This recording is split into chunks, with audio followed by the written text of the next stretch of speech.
Dave, since you're here, Well, go on. what's happening with Spurs, man? What's happening with Spurs? What's happened all season? Like, we're a very limited team, and we literally like we're quite predictable to play against. Quite predictable to stop us playing. The likes of Crystal Palace did it early in the season, whether it's Conte or Nuno. Like, Conte's come into the team, and obviously, like, we bought two players who've done very well, but the rest of the team are still not great. Like, we still do have Ben Davies as your left centre back. You still do have Chicken Royale as your right wing back. Do you know what I mean? Like, I'm sorry. Wait, did you say Chicken Royale? Yeah, that's what we call I had to him. think for a second. I was shocking. I had to double check that one still. Yeah, that's what we call him in the Spurs fraternity. Yeah, like we've still got these really bad players. Like, I saw something not in the last game, in the Brighton game, right? Trossard was the best wing back on the pitch. Like, deep it, Trossard was the best wing back, and that's definitely not his natural position. Royale was going and bombing down the wing, and literally Romero was looking at him and going, "Nah, you're not that guy. I'm not going to pass it to you because he's not coming back, or you're not going to have any in product or whatever." So we're when we win, cool, great, but you see, we win the same way. We win when people let Kane play, when people don't respect Kane and his playmaking ability. We don't have much creative options apart from that. When you pack the midfield, like a Basuma did, what's the name? Who do we play? Brentford, like they did. Yeah. Then we're going to struggle because Kane can't go into his half spaces. No one can make those vertical runs, and then it forces us out wide. And then you got Reguilon playing like a 10-year-old. You got, it's just not great. Or it's so patient because Romero and Bentancur, Højbjerg, they're all about possession and retaining possession. They're like, okay, I'm not going to take too many risks because the team isn't good enough to take those kind of risks. So that's what happens. So I've always thought for the past few weeks, if we get top four, it's because Arsenal flop. Like, let's be honest, guys. Like, the reason why Tottenham were back in the top four conversation was because Arsenal lost 2 games. Do you know what I mean? If Arsenal had gone to Crystal Palace and got a win, we're like, at this current point, we'll be 5 points behind. Do you know what I mean? So it's literally only because of other teams' misfortune. And I think all 3 teams could say that to a certain extent. Like, well, actually, I don't think Man United in it anymore. Sorry, guys. But I think the whole top 4 conversation has always been about which team can slip up the least, because each team has glaring flaws in their setup or in their, how to quote unquote stop them. They don't have a plan B, whatever. And I'll be honest, I'm not enthused by how Conte uses subs. But then when you look at Winks on the bench, when you look at Mora, who can't play as a winger anymore, he seems to just gravitate towards the centre circle every time he's on the pitch. Like, what are you gonna do? Do you know what I mean? Like, and then we just got a bunch of kids coming through from the academy who are very talented by all accounts, but you're not going to put them in the top 4 race. Do you know what I mean? So the thing with Spurs, the first goal is always key. If we score first and the game opens up, then all of a sudden we're scoring 2, 3, 4, 5, like you've seen over the past few weeks. But if you can keep us from getting that first goal and frustrate us for 60, 70 minutes, we ain't got no ideas. And I said to my mates on Friday, I said, Spurs will draw against Brentford. Everything is just, it's a 5-8 game. I don't want to say it like, narrow pitch and all things, but those things affect Spurs because we literally are not good enough to adapt and go, right, okay, now we're going to play with this person as our linchpin and blah, blah, blah. It's just not there, man. So I'm seeing it for what it is. Can West Ham get a result against Arsenal this week and maybe give a bit of hope to us in that respect? Maybe, maybe not. They've obviously got Europa to focus on. They're probably going to go all out for that. The North London derby, as much as everyone's saying it's the most exciting one in years, the conversation could be done by then. Like, Spurs could flop so much between now and then, the next 2 games, Leicester and Liverpool. Like, I don't see us getting anything from Liverpool anyway. we lose those 2 games and Arsenal win their 2 games, then it's not even a factor come 12th of May. So we'll see. But yeah, man, it's very predictable at the moment. We've got a nice little spine, and I think we're probably going to get European football next year of whatever quality. But from your likes of Romero, Bentancur, obviously Kane, Son, Kulusevski, that front three on their day, up there with anyone in the league. So it's strong. And we just now need to flesh out the rest of the team, especially Conte in his system. You can't have wing backs that are not wing backs. Well, this is actually what I wanted to ask you as well. I've got two questions to ask you before we move on. First thing is obviously, I think it was Jonathan. It was Jonathan and Ashley posted in the group that Pochettino's about to leave PSG, and PSG are going to offer Conte 2 years. First thing is, do you think it's possible that he will leave? What do you think?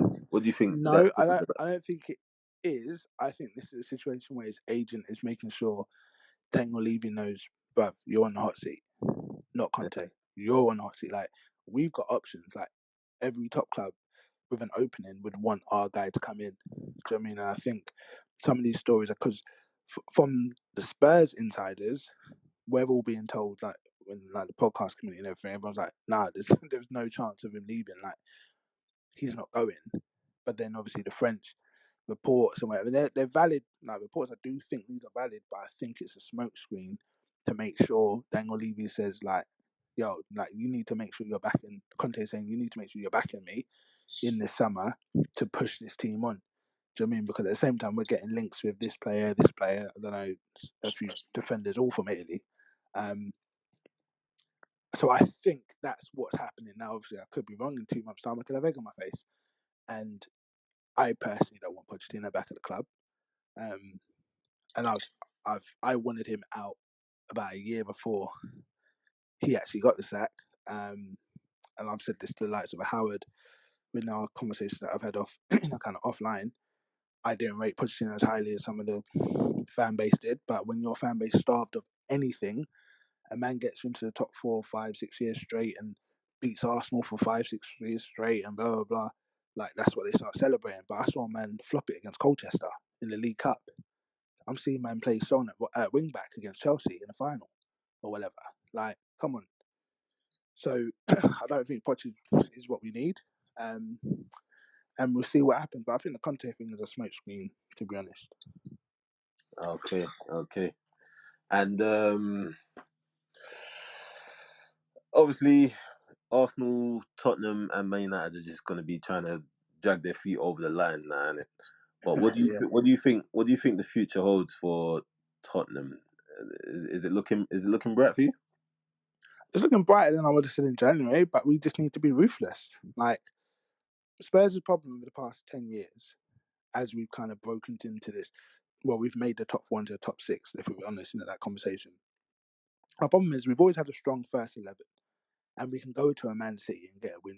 We can play Arsenal at home, get wins. Still ain't figured out the Liverpool thing. It still ain't really, well, we beat Chelsea once in the league or whatever, but we're competent now to play top teams and be okay on our day, and sometimes grab a win or at least get a point away from home, that kind of thing. But you look at our subs bench, and what we don't have, and this is what every top team has, we don't have first teamers on our bench. You know, when you say, oh, this man can walk into any team in the top 4, none of our bench men can do that. Whereas you look at Liverpool, right? You got Diaz on your bench, or you have to come off the bench, or maybe Mane coming off the bench. Do you know what I mean?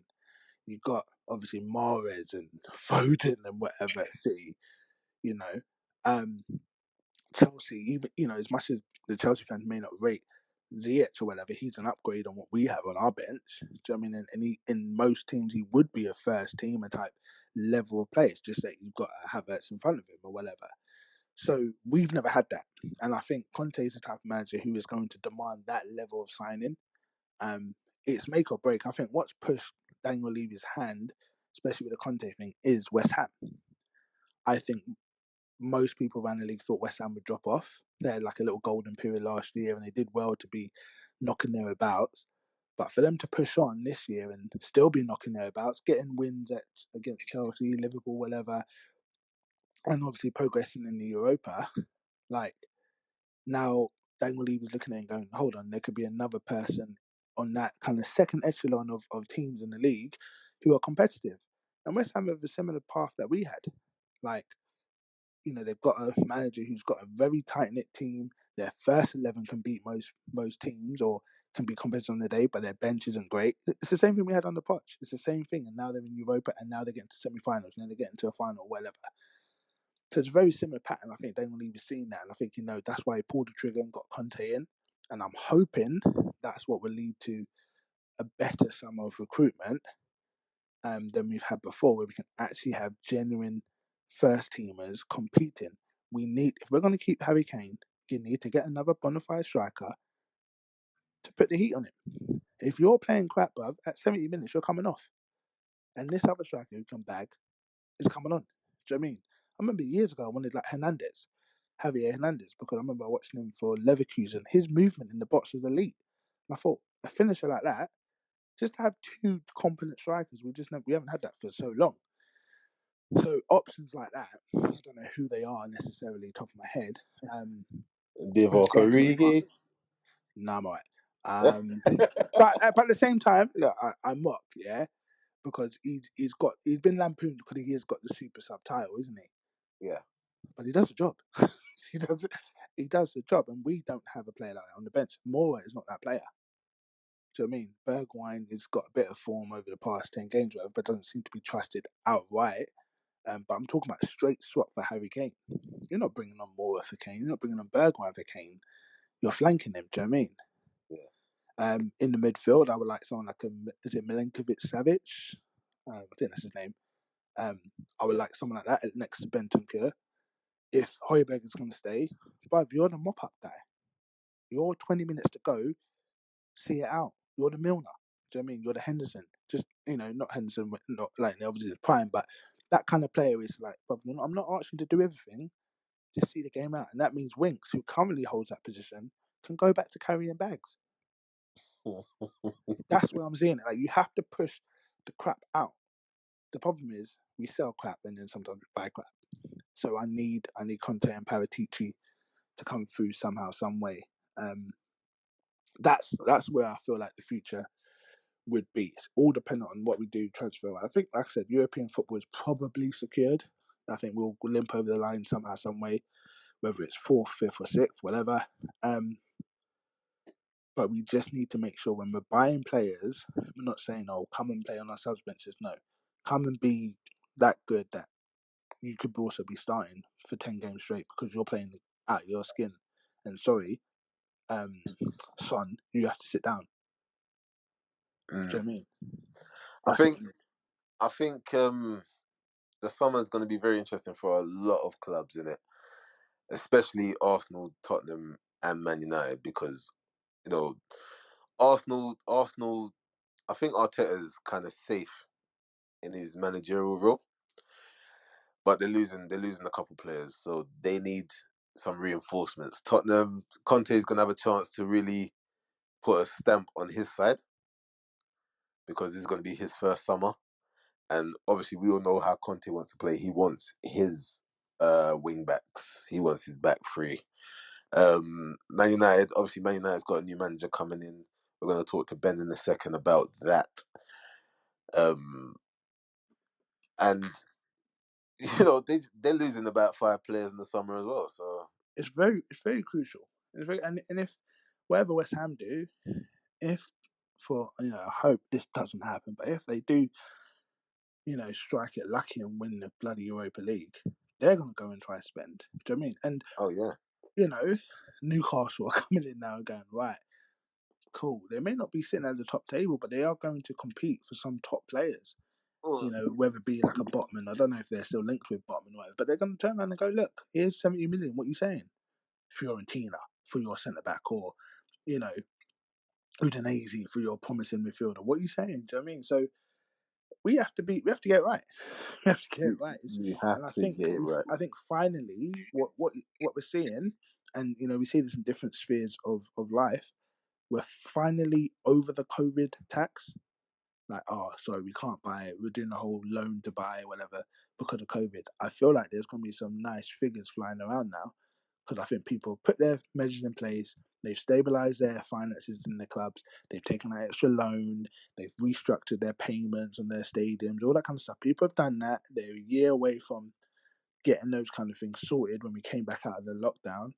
And now they're going to go, right, here's my £200 million kitty.